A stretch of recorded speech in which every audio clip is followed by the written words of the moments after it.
Police officers. We think of them as authority figures, protectors of order. But what most people don't realize is this. Behind their uniforms, they carry memories they wish they could erase. Memories that are darker than the crimes they stop. Some calls are never routine, some houses should never be entered, and some shadows should never be followed. Tonight, I'll share with you 4 horrifying stories from real officers, cases so disturbing that even men and women trained for danger were left shaking in terror. Number 4. I was a cop for 30 years. Retired at 50. You'd think after decades on the job, I'd be hardened. I'd seen blood, broken bodies, the aftermath of crimes that made the news. But there's one night I'll never shake. The night my partner Steve and I answered what we thought was a routine domestic disturbance call. The address was burned into my memory. The front door was hanging wide open, like the house itself was inviting us in. The moment we stepped inside, the air hit us, a thick, nauseating mix of marijuana and something chemical. It burned in my nostrils, clung to the back of my throat. Meth, maybe. Cocaine. Whatever it was, it felt poisonous. We called out, announcing ourselves. From upstairs came a heavy thump. Steve's hand slid to his holster. He was already tense.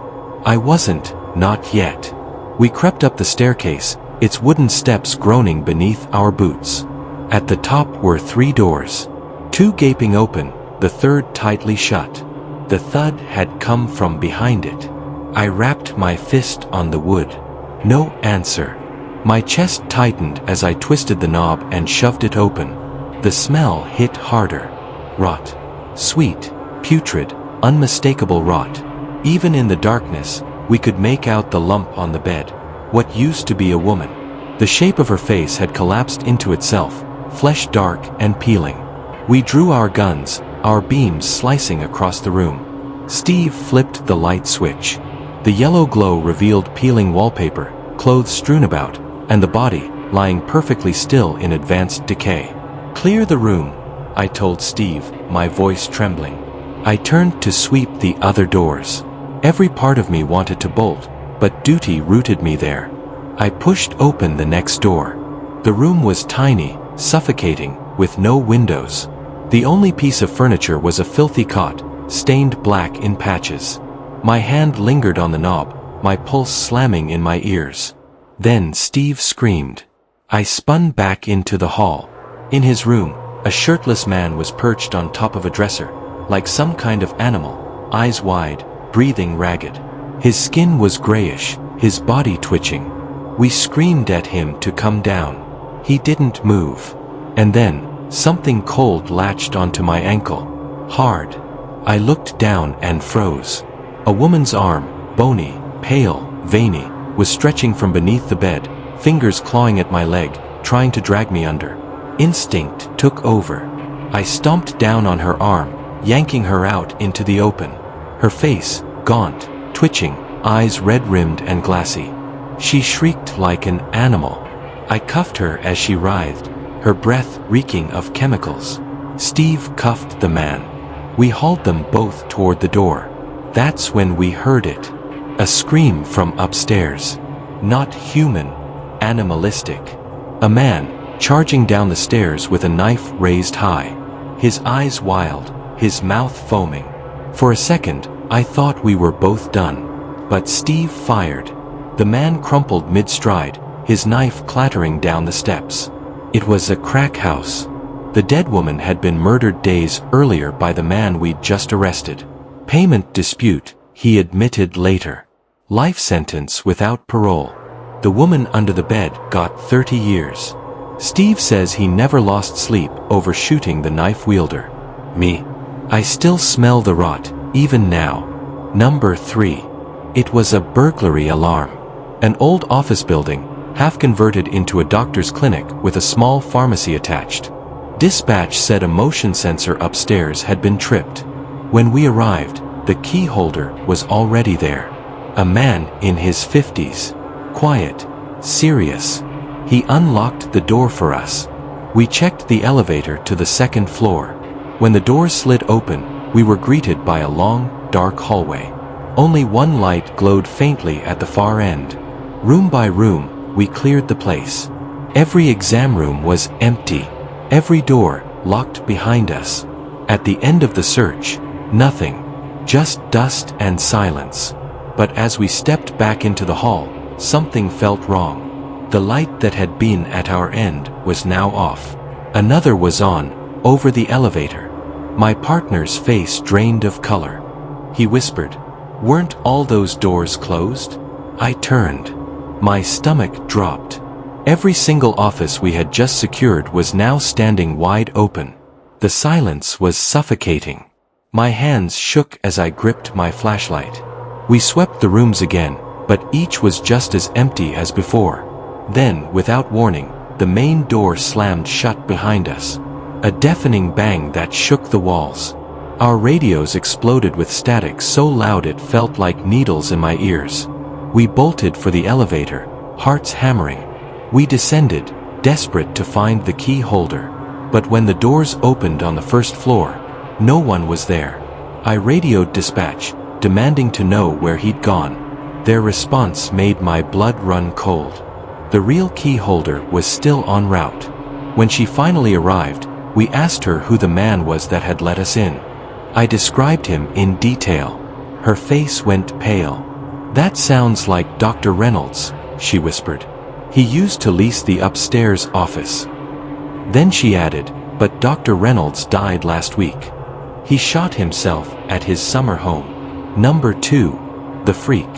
The call was about noises in an abandoned convenience store. 2 floors, stripped bare long ago, shelves bolted to the floor like skeletal remains. I searched aisle by aisle, flashlight sweeping the shadows. Upstairs was just as empty. No movement. No sound. I headed back toward my cruiser, relieved. But then I saw her. In the upstairs window, a woman. Her hair, long and gray, spilling down to her shoulders. And her smile. It stretched too wide, too sharp. She was staring straight at me. I rushed back inside, my boots slamming the steps, reaching the second floor in seconds. But the window was empty. No one. I checked every aisle. The bathroom. Behind the counter. Nothing. I told myself I was imagining it. Until I stepped outside again. And there she was. Back at the window. That same grotesque smile. Watching. I ran inside again, determined to catch her. I swept every aisle in a frenzy. Nothing. I was about to leave when I caught movement above me. On the ceiling. She was clinging to it like a spider. Hands hooked into the tiles with jagged nails, her bare feet pressing into the plaster. Her head turned unnaturally, her eyes locked on me, her grin carved across her face. She stayed that way, watching, until I fled. Even when I drove her to the station, cuffed in the back seat, she didn't stop smiling.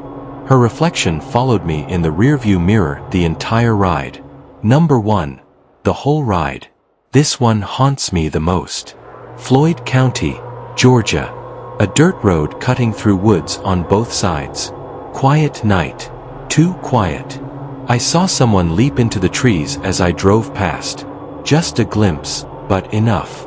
I stopped, swept the woods with my spotlight. Nothing. I got out. The air was still, heavy. My instincts screamed at me to get back in the car. Then, the snap of a branch behind a tree. I called out, gun hand twitching. A figure stepped out. A mask covering their face. They raised their hands but refused to remove it. I ordered them again, louder this time. The masked figure glanced to their left. That's when I heard footsteps, behind me. To my right.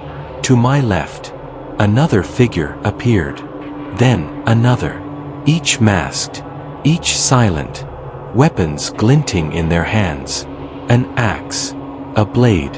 A chain. Within seconds, I was surrounded. 10 of them. Closing in, forming a circle. Only one gap behind me, leading back toward my cruiser. I leveled my gun, but where do you aim when you're surrounded? My chest tightened. My throat closed. Then, one of them spoke. A voice so low it vibrated in my ribs. Go. Just that. Go. They didn't move, didn't attack. They just stood there, faceless, waiting. I bolted, ran to my car, jumped in, floored it down the dirt road, screaming for backup. When help arrived, the woods were empty, silent. I've thought about it ever since. I don't think it was random. I think I stumbled into something. A ritual. A gathering of a secret society that hunts for victims. And the only thing that saved me was my badge. Had I not been a cop that night, I'm sure I'd never have made it out of those woods alive. These are not just stories. These are scars, etched into the minds of those who wear the badge. But sometimes, the monsters they face aren't criminals. They're something far worse.